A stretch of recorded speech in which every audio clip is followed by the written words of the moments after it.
Senator Ludlam? You're speaking.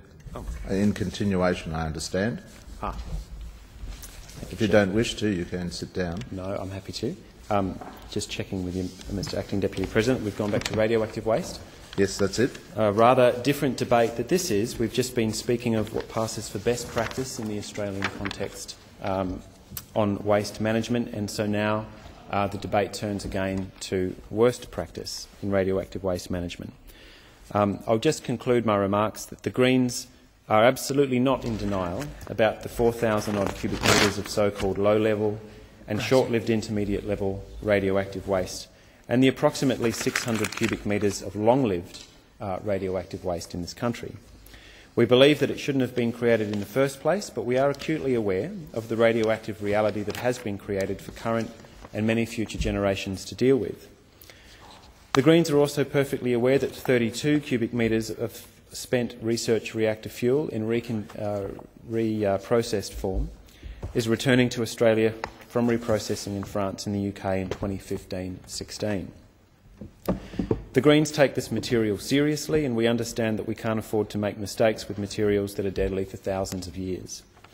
In the committee stage of the bill, when we come to it, we will describe at some length our alternative proposal for long-term radioactive waste management, but I'll just sketch it now.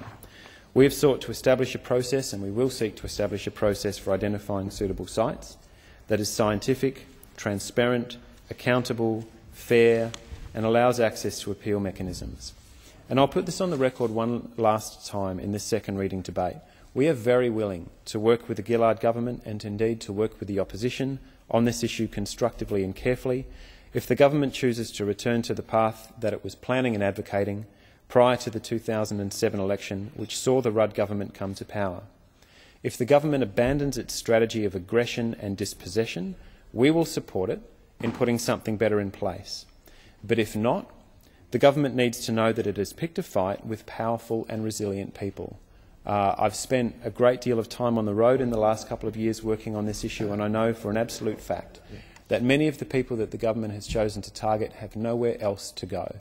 They strongly and genuinely believe that if their land is taken away, they will simply have nothing.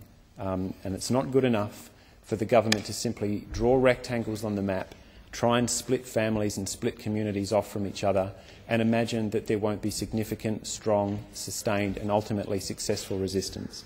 The government has failed in the past in attempts to coercively dump radioactive waste on communities that are simply not willing to host it and don't understand why, if it's not safe in southern Sydney, suddenly it should be made safe by parking it in a shed or a shallow hole in the ground on their country. People do not understand. I want to acknowledge Diane Stokes and Mark Lane, who have spent time in this building far from home advocating, Kylie Sambo, who was here with Diane yesterday, making the case very, very strongly, proudly speaking out for their country and their culture, that they do not believe that they owe, as the rest of Australians, an obligation to host this toxic material until the end of time. There are people who've been following this campaign closely, supporting the various people who found themselves on the front line, including, I must say, who's in Canberra this week, Nat Wasley, who's given up an enormous amount of her own time and really dedicated herself to this campaign in the most extraordinary way, along with Paddy Gibson and Little Jellybean, who was in the public gallery, I think probably for the first time yesterday. In Alice Springs, Hilary Tyler has marshalled the views of the Public Health Association and medical opinion to stop the government from hiding behind this argument that somehow cancer treatments require that we produce these toxic categories of waste. Dave Sweeney from the Australian Conservation Foundation has been absolutely extraordinary on this issue and has provided leadership over a sustained period of time as the Australian government has lurched from one emergency and coercive strategy to another.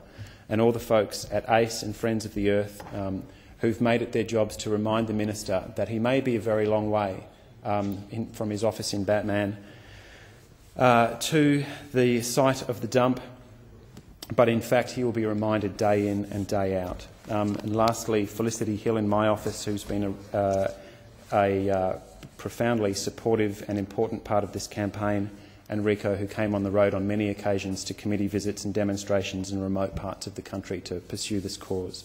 I'll also at this point, Mr Acting Deputy President, move my second reading amendment.